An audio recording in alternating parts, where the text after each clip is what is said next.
Hello and thank you all for watching. This is Manny Sunny Sun for an astrological description for this native birth chart. And today we are doing Sophia Loren. She is a famous actress of Italy, and she's a sex symbol. She's known by her beauty, by her voluptuous bodies, and she's very known for being very lovely, I would say, very sexy.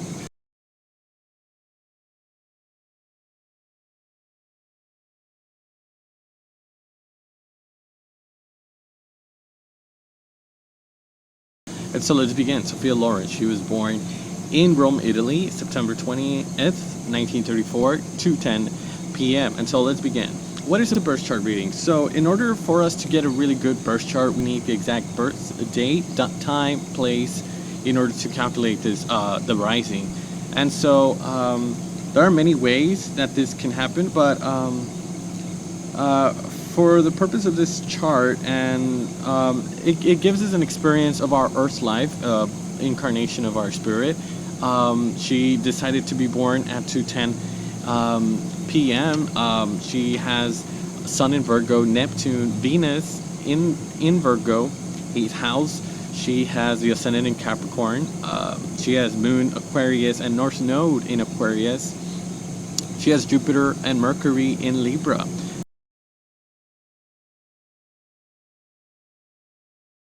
And so let's begin. What is the ascendant? Well, the ascendant is the rising sign. It's 6 a.m. in the morning. It is the energies of the awakening. So birth chart explains a symbolic portrait of what the cosmic blueprint at that time of the things you brought into this world. And so by depicting several challenges or inhibitions or difficulties or karmic patterns, you are here to break these in order for you to evolve. So by the practice in these areas, by the houses, the planets, the aspects, is in order for you to break these patterns and evolve. So for you, Sophia Loren, we may address these patterns as you grow. So we're doing the birth chart reading. I'll present to you this. So by look at the time, we give where we know where to calculate. So always relate back to that origin, back to your birth chart, in order for you to find these, and so you can relate and play around and know how to overcome these adverse or negative aspects for you, Sophia Loren. Ascendant in Capricorn. Sophia Loren has ascendant in Capricorn, 5 degrees. What is the ascendant? Well, as it is famously known in astrology, the first house or the rising sign are the words that it's the farthest reaches. The eastern horizon is where we awake. The ascendant is also characterized as the 12th house as well, among many things. The ascendant, the rising, the eastern. It also represents intricate life patterns or the impact that we had on that first breath of birth. The ascendant it's what represents our whole appearance. It covers our whole destiny. So look upon the ascendant for information on that subject. And of course, it represents previous life because it's also situated with the 12th and first house, which is inheritance from our past lives or close relationships. So anything that we've encountered within our immediate environment, which the first house represents, or the ascendant. So let's go through the houses, the aspects, the planets, to give a better explain what this represents. So for Sophia Loren, she has the ascendant in Capricorn. So the ascendant is a way where we can channel our energy the quickest, is giving the impression that we are showing up and we're participating in the world. The ascendant has a lot to do with appearance, and that is why this suggests. So the rising, the eastern horizon, marks the difference between in temperament, personality, and disposition in the physical appearance, as all individuals are totally individuals. So it is by looking at the ascendant is where we get the personality of the person. The ascendant has a lot to do with what we appear out into society after we leave the door and go out and experience the outer world. So the ascendant takes more precedence as we become and we grow and develop. So the sun, of course, represents our solar force. Our, in other words, is the person that we express, the soul force, and the ascendant represents that disposition that one recharges our batteries and goes into private life. So the ascendant is that identity, and the solar symbol energy, which represents the sun, represents a different thing. So right here we have the ascendant in Capricorn, where we live more privately and more personally in these aspects. So ascendant in Capricorn, given that she's a Saturn, ascendant in Capricorn, ascendant in Capricorn is she may appear as others as reliable, understanding, loyal, because Capricorn is always is symbolized by success and loyalty and allies, and such a person being put in place out in front of the other, she may have a reason to look deeply into the picture, because Virgo symbolizes assessing the right information and giving responsibility through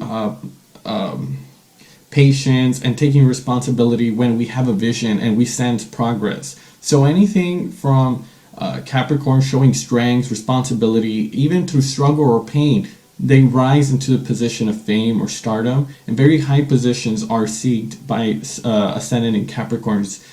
She might become her own businesswoman. She's very well known by that, and so being made that she may be withdrawing from the public, and so she can recharge those batteries.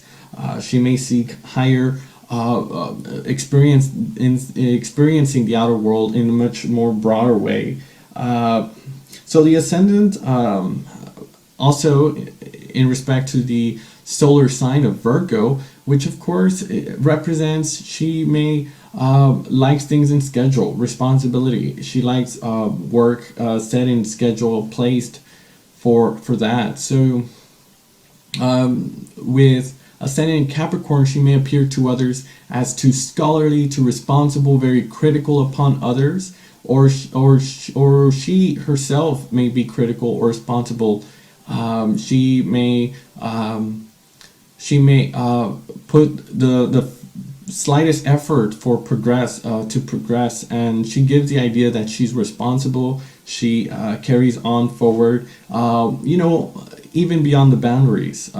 Incidentally, she becomes very analytical. She analyzes the situation to rise in the public outer world. So to present yourself at the outer world is what the ascendant represents. So she influences others. She stands apart from the crowd with certain attitudes and traditional attitudes as well. She's very practical, reasonable, approachable. She may put a lot of influence of time to perfecting her individuality. Relationships upon others are very strong. She may take care more of her material needs. She's very ambitious, practical, and she has a sense of duty and responsibility. She likes hard work, and she likes others to do the same because of her sun in the 8th house in Virgo, ascendant in Capricorn. She may come as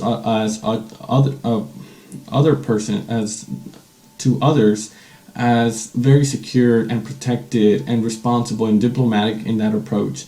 So she may appear to others as cold, logical, very arouse the spirit of responsibility instead of the other sense. So she leads, she's a pioneer in her own work, in her own spirit, and she keeps regulations on her own business. She has a very strong 8th house and a very sense of the hidden side of her own work. 8th house, of course, represents someone that's powerful, able to influence the masses and change and reform. So she may seek progress even beyond time. She may lead a business into the next way. So as the ascendant, it denotes a formation of truly making someone really appraising the public. Very strong, dense body, which can also manifest as, also managing tools that are very prone to break. So it turns out that she might be exercising a lot of influence on money and respect for that makes a person to preserve its own nature. Sophia's sun in Virgo, it's happening in the 8th house. What does the sun in Virgo represents? Well, we must also note that Virgo is ruled by Mercury, and Mercury, of course, is the thinking realm. It's more of a cerebral planet. A planet represents communication, thought, transference, all things related to communicating, and everything that highlights relatives, brothers and sisters, and different forms of communication. She might appear more useful. Mercury is in her ruling planet. So first of all, let's take the image of the sun in Virgo. Well, the sun represents liveliness, loyalty, the nobility, represents people that shine. It represents the self, the ego, and the formation of our personality. So as a Virgo here, she makes a very modest, very thoughtful with ideas and practical reality. She represents the sense of responsibility, efficiency, and reliability. She's very responsible in her work, and she practices her own craft. She develops her own craft. In the 8th house, it might take in the shape of the hidden aspects. She finds that her responsibility is worked and is better fulfilled once she's working in aspects of the hidden or the occult and things that relate to taxes, debts, other people's money. So she might be subject of a very transformative experience in the realm of 8th house, which represents where we face the inevitables in life, debts, taxes, inheritance from other people's money. And we see that Venus-Neptune conjunction, Neptune, of course, represents in today's world a sense of confidence in transcending and channeling energy. So she might channel money, Venus and Neptune in the 8th house, which Neptune represents arts, drama, being the performer, being the spectator, observing. She may is both Venus and Neptune very romantic planets. They represent Neptune, of course, a higher octave than Venus. So she brings intuition, she brings music, she brings romanticism, clairvoyance also. She may have a spiritual gift in that. With Sun in Virgo and Venus and Neptune in the 8th house, she more is philosophical, she's more thoughtful, she's more developed more than of her age. She's very cautious, she's very down to earth in her approach to these things, like I've mentioned before. The hidden, the mysteries of life, sex, death, and rebirth.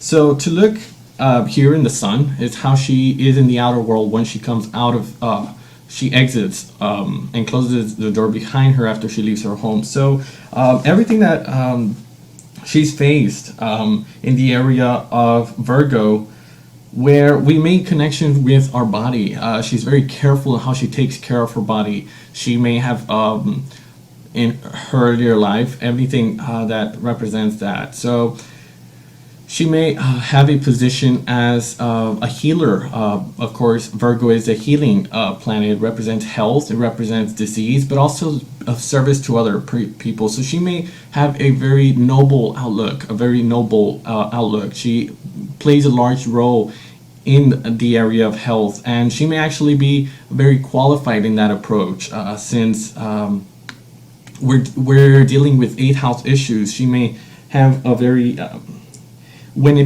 in the most practical sense, when she deals with this basic sense of the most primitive part of our unconscious, she's able to talk you into a restorative and peaceful way with Venus and Neptune, very calm and seductive. And also with Venus, of course, represents romance. It represents all things that are grace and spiritual and benefit you with the most warm and kind love. With Neptune, of course, here, she's a very people person. She's able to dedicate her cause and her movement for that. So in a sense, she may fulfill her karmic duties here with Capricorn, rise to the very top in the social ladder, and receive rewards, honors, benefits from her corporate job. And she may become very authoritative in her appearance, and she may encounter people that are also the same way, because 8th house represents dealing with other people. She might be dealing with other people's belief, psychological impacts, and anything that relates to that realm. So let's look at Mercury. Mercury is located in the 9th house, which is connected with relationships, close relationships, represents, it addresses things that are the Virgo, analytical, communications is very important for her in the 9th house. And so Mercury in Libra, she may hold two situations at once. She knows the bigger picture with 9th house, and with Jupiter conjunction in the 9th house. Jupiter means bigger picture, and Mercury means holding two contradictory ideas and still being allied to both ideas. So she can be very well in her own estate, in her beliefs, and her role in life, that it makes people feel that she's giving a good word to her people. So Mercury in the 9th house with Libra, she's able to reconciliate other people's differences with a good sense of beauty and abundance and expansion into the world of religion, and building relationships that are that hold a very spiritual bond together. So she represents this. So let's speak on the topic of Mercury in Libra in the 9th house conjuncting Jupiter. And of course, Mercury rules Sophia Loren's natal sun. And Jupiter in the 9th house represents religion, higher philosophies. And with Mercury in Libra, she gives the art of communicating about her beliefs, about her experience in this planet Earth. Because a ninth house represents the journey to transcend everyday experience, in search for our truth, in search for our beliefs.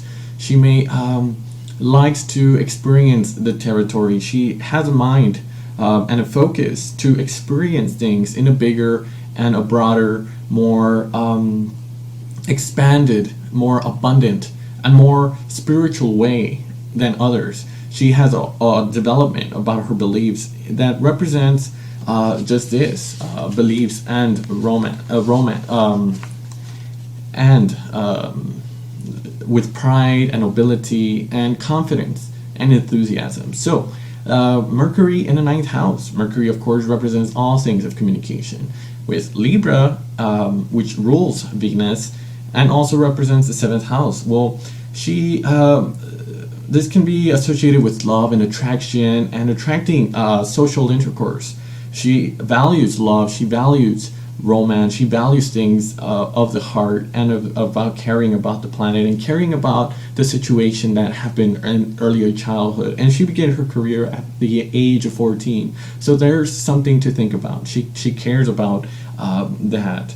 And she may have doubts in relationships. With Venus and Virgo, there's a sense of not being well or not being good enough. So she takes care of that to really get her physical and body really intact with her mind and body, so she can experience that level of pleasure and romance. So we can apply Mercury and Libra in just these words.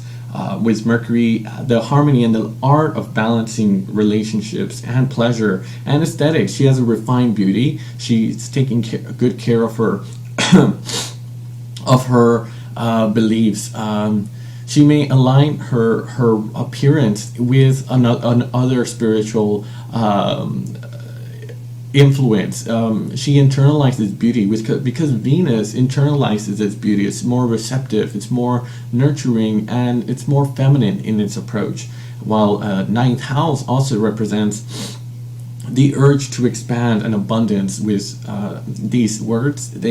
She has a strong artistic ability. She's very enthusiastic. She likes to expand on those just these finer abilities. So Mercury in Libra, art of communications. She has a very good voice. She may bring art into her own environment, into her own spiritual home. So she regards spirituality, and she has a quick way of responding towards art, towards appreciation of anything that comes in her way. Because Mercury, of course, in Libra highlights all things that are rational, they're symbolic of the nature of quick-mindedness. So in a way, you could see her making her situation adapt to the circumstances of her earlier childhood. She may represent a usefulness, of useful appearance, or profile of energies that are in fact the way she experienced her earlier childhood. So things remain constant. They might either repeat in the field of just this experience of Libra. So she might hold some information that is dear and truth, and ninth house, information, truth, knowledge, and beliefs that remains in her appearance. So she may have the art of mediation and being a byproduct or a go-between in relationships, and she may hold the essential truth in the way that she disposits herself in the right way of romance, or because it's Libra, we're talking about Libra, she may meet external circumstances that agree, that are able to, keywords, hold sincerity, hold truths, because Jupiter in the ninth house of law, justice, and core beliefs with Libra, which also represents justice. So she might live in a way that things are always following her path, her truth, and it might not be well for others, but for her, she may have proof that within time things have always worked for the better and for the good. She has lucky stars, I would say. The moon nature of Sophia Loren, it's located in the second house. Well, the second house disposes emotions to a partner, and since the moon is exalted in the second house, this shows how she is emotionally with a partner, because second house represents pleasures in life and how she gains money through a partner, say a relationship. So she always has good, she disposes love and affection and good emotions, because the moon, anything that represents birth, creation, and sensitivity, it represents the emotions. And here in the second house, it would definitely mean that she has emotions for a partner. The moon represents our habits, our instinctual nature. So she has an instinct to be very affectionate. It produces good feelings overall. The second house relates to anything that relates to possessions, physical attainment, financial gains, personal values, how we prove ourselves in the way of material possessions. So here she has a good body, because second house gives us the body. The moon is the incubator of our body. It gives very dense body. It represents breast, the feminine nurturance. So in the second house, she radiates motherly love. She may bring good affection or love through a partner. If she ever finds her own partner, she gives everything to her, because the moon, it's able to reflect that. So she will very much like to test her own partners. It's conjunct with Saturn.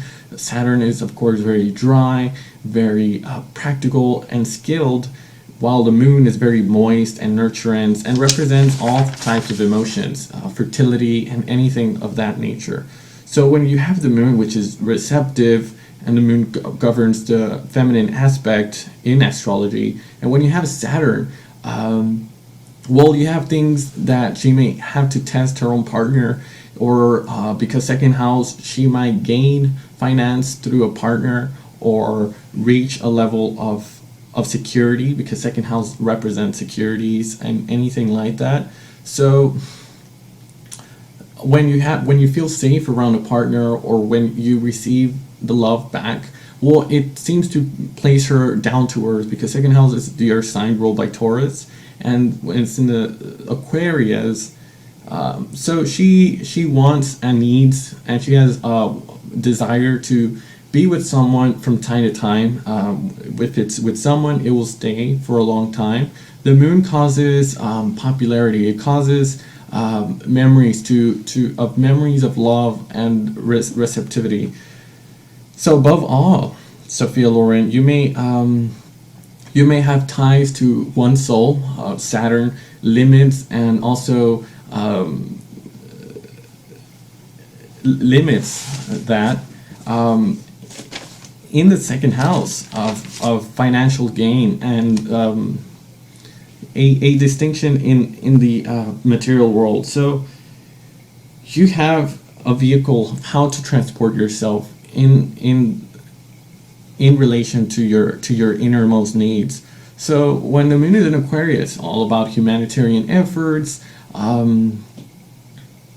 The moon gives that Uranian quality, an urge to try something new, be a freedom fighter, or do things out of the ordinary. You can just surprise others or shock people just by your voluntary acceptance of that energy. So you're very independent. You may be interested in the occult, anything such as astrology, anything that is conventional, traditional. You might completely turn that thing around and recreate your own things. Very inventive side, very innovative and creative. So this takes care of that. In the second house of security and of financial gains, you may want to just indulge in these articles, in these things that produce something that is original. So you might feel happy to have these in your life. You might join large groups and associations, and you'll find your independence and your individuality within large groups. So let's recap this birth chart report. And so we explained the symbolic nature of every planet, the houses, and we made a style to make you understand in a very simple way about her natal planets. And so let's recap. We've identified the sun, moon, and the ascendant. The ascendant, of course, it's always the rising or the farthest reaches, the eastern horizon. It's always the ascending nature. It's when the sun rises at the moment of birth, and wherever is located at that exact time. In order for us to get a detailed birth analysis, we must require the exact time. So depending on that time, the sun is the absorbing nature at the moment of birth. It gives the native a particular sector in our life. So say as the sun rises, the ascending nature. As the sun ascends, our sense of in identity, because the sun is the center of our solar system. So wherever it is in this, it shows us where we can derive our sense of appreciation, most of our the creativity, the will to express our sense of identity on this planet Earth. So it represents our path and our destiny and our sense of worth. So the ascendant is at that exact time where the sun is. So you have the ascendant in Capricorn, and your sun in Virgo. So ascendant in Capricorn, let's do a recap. It makes you very responsible. You're an earth sign, so you like others to be responsible as well. To take care of your body is your main concern. Health, service, and anything associated with the person rendering attention or rendering his body for his or own self, for the faith or renewal of those who have served, whether it be health or anything. It serves to to have a useful means of to use the body. It's all about separating the mind from the it's always separating the wheat from the chaff. It's what we work best. So in your effort to really keep your identity close, you need to work yourself really, really hard. In a astrological sense, you in the ascendant, you're a Capricorn. So this is the way we appear, the rising sign. It's all connected to our motivation, our drive, and our sense of our appearance or physical appearance. And this is what is essential to every person to understand. This is what we put out, and she gives out a very rendered real strength and luminosity. She has a way that she confronts any person, and she's able to give the right answer. She might be in charge of her own company, like we've just said, and because of Sun in Virgo, she's able to keep careful work and schedule and analyzing, because let's not forget, Sun in Virgo, it's the planet that represents analyzing, practicality, service, and separating the wheat from the chaff. So she may use her body to keep herself healthy in order for her to get money and resources. So she responds by her ascendant in Capricorn by being in the forefront in business and in the matters of her roles of health. So she in some respects she may pull all her health in order to expect that capacity. So she might waste that capacity of health in order to make it truly visible to others that she's very responsible. And we've seen how her body matters so much. They always need to keep their body in shape. So she has a very strong capacity to really do that hard work. And let's go with the Sun in the 8th house. They identify 8th house with other people's needs and resources. 8th house, 2nd house polarity. They make they strengthen the other people's life force. So in a way, she may have bringing everyone's identity in a trial and error circumstances, because it's always that renewal process for her. And she may experience legal work, marriage, or partnerships or lineages dating back a while back. So she might hold certificates or anything associated with inheritance or legal work. So Sun in Virgo, Moon in Aquarius. Virgo is a sign that is adaptable. It's able to coordinate itself, while an Aquarian sign is very airy. She might, in one sense, be very adaptable in very work and schedule oriented. While in Moon in Aquarius, it likes things to have a companion, a sense of wisdom with friends, hopes, wishes, dreams, and aspirations, humanitarian efforts. So she might need to help how to separate the wheat from the chaff, while friends and community and service to humanity, while in the other sense, Sun in Virgo, taking good care of her health. So she might be very passionate in that sense. So Moon in Aquarius, she might be influenced with the more philosophical, more introducing herself with some very deep aspects in her own self. So she might appear as her ascendant, but she's a Sun in Virgo type, and she might practice more responsibility and develop her sense of capacity to really make her body to give her money.